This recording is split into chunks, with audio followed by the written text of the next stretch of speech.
réveiller le peuple les alités. Parce que même les émissions politiques, ils ont mal suivi la population. D'abord, langue utilisée, la population c'est et il faut aussi que davantage que distraire la population dans makambu ya ba masanga. Bazo pesa avantage na batu ya théâtre, na ba musiciens et puis les églises.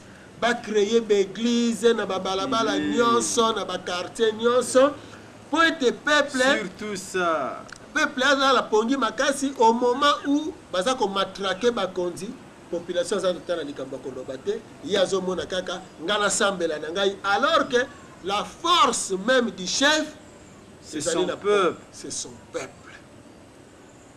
Parce que peuple wana yemuta kendege na armée, peuple wana yemuta sala kabilanga, peuple wana yemuta sala kiti, peuple wana yemuta ko akotekisa, peuple wana mutako sala mituka, peuple wana mutako s'occuper de makambu ya santé, peuple wana mutako maka ministre, peuple wana mutako maka PDG, peuple wana mutako maka professeur, peuple wana mutako maka peuple wana.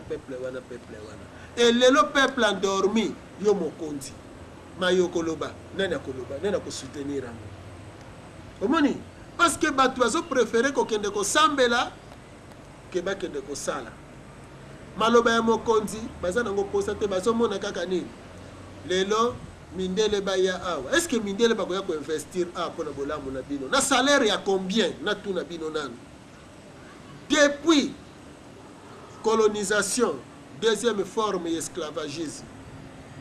1885, Basale Libino, ma petite colonie regroupée na colonie à Mounene. Parce que ce qui est là, yoki Moerbek, donc Kouilungongo, ils allaient colonie à M. Moerbek.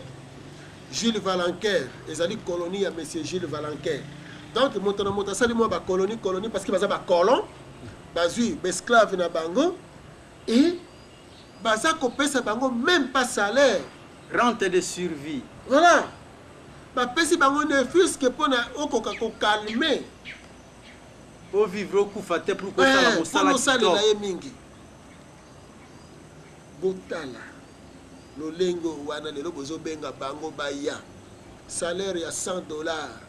Panier de la ménagère ils ont coûté combien les ans à niveau nini. Salaire ya $200. Même si bazo photo $500. D'évaluation au jour le jour, il y a la monnaie, il y a tiers monde. D'évaluation au jour le jour, alors que l'exploitation, il y a des ressources naturelles dans le pays, il y a tiers monde, et zali kaka chaque jour, et puis écoute, ils ont augmenté. Ils ont matin, lobby bazo qui coltante, bazo qui gaz bitante, lobby oyoyo, ba minerai belé bazo quitté. Cassiterite, ba minerai à sikawana. Mais exploitation économique, monnaie locale d'évaluation chaque jour. Alors que l'économie, nous avons bien, bon économie, mais nous vendons. Tout est qui s'aka, il paraît. Mais comment biso ba tozo ko produire biloko ebele, tozo produire pétrole, tozo produire bois, tozo produire ba minerai, tozo produire même mabele, nyonso. Mais monnaie na biso d'évaluation sur d'évaluation. Ndeko na ngai lobola lo ilondo croyant africain. Un peuple endormi azali danger pour na bokonzi. Na lobi bien un peuple endormi azali danger pour na bokonzi. Parce que autant au gouverneur peuple éveillé que peuple endormi. Parce que ko yana makanisi na yo mais ye moko na no peuple akozala contre yango pe akozala ko étouffer yango lelo pasi tozana yango yango wana alors esengeli peuple wana alamuka na pongi yango papa kusukia munzala pana nangola ayekola musa population africaine matono bandeko balandi tozali obena yemi papa kusukia munzala pana nangola pona bandeko ya télévision 099 99 36 611 089 donc 099 99 lisusu 36 611 wana pona bandeko ya radio pona bandeko ya télévision numéro yango wana ezali liboso ya bitando bikebi ya bino nde bongo mfumu tozongeli bino olobi un peuple endormi. azali danger. C'est un danger pour le dirigeant. Oui. Ça veut dire qu'un peuple éveillé Yende moto est azali un militant. c'est un militant parce qu'azali appui. Beaucoup de passer ce exemple. Oui, nakoki na pesa exemple.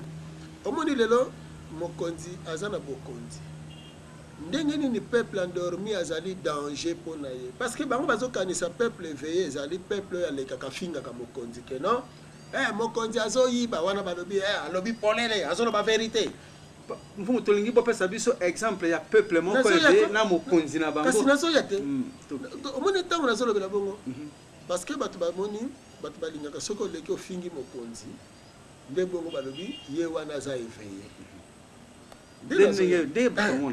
Mais nzoka mofingi ya bokonzi to ya bakonzi ye wana vrai endormi. Sikoyo nazolakisa peuple éveillé.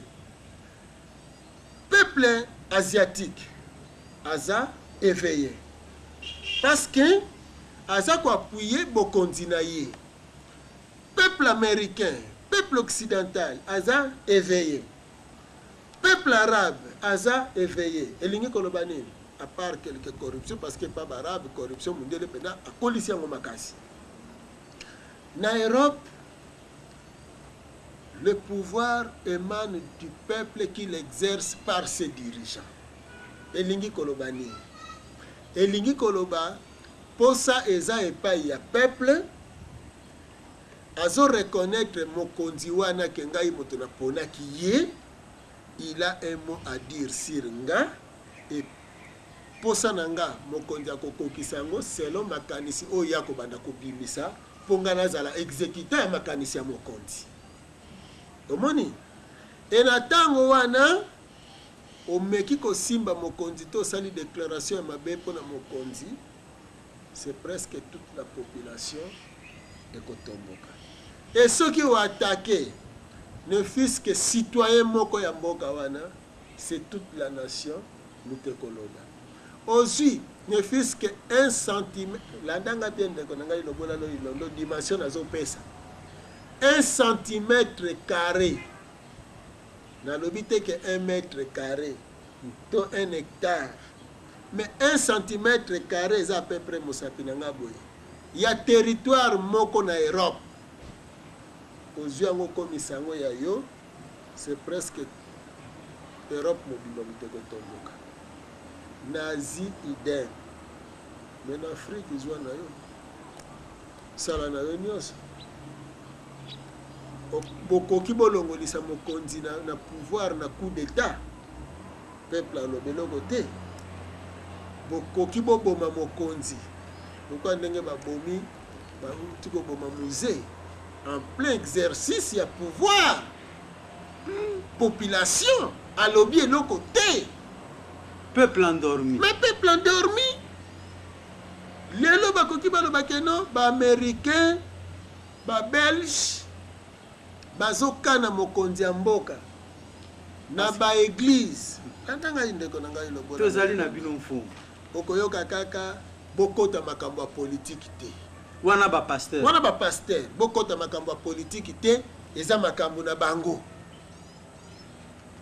Bakani mokonzi ya mboka soit na coup d'état, soit na koboma, peuple akobangisa na yete ba occidentaux wana. Mais na personne d'akisa. Ndeko na ngai lobola lo ilondo. Awa na RDC. Tangu kaka makambo ya Est ezali kondongwa na wana, mokolo moko kaka boye molimo nzambe bakoko esalaki, betidia bakiti. Bakiko menacer Monique kuna na Est kimia yaki. Nye Na mbala moko Chirac na Bush bakutani. 2 jours après makambo ya RDC. Na mbala moko. Donc yango wana toza koloba bino boza kokanisa ke bokomisa ba peuple na bino docile pe pacifique, nzoka boza kokomisa bango un peuple mou, amorphe. Amorphe. Il faut botika bango, mais bazala na conscience éveillée. Même yo opposant, l'obitango kokota na pouvoir, toza na posa ya peuple éveillé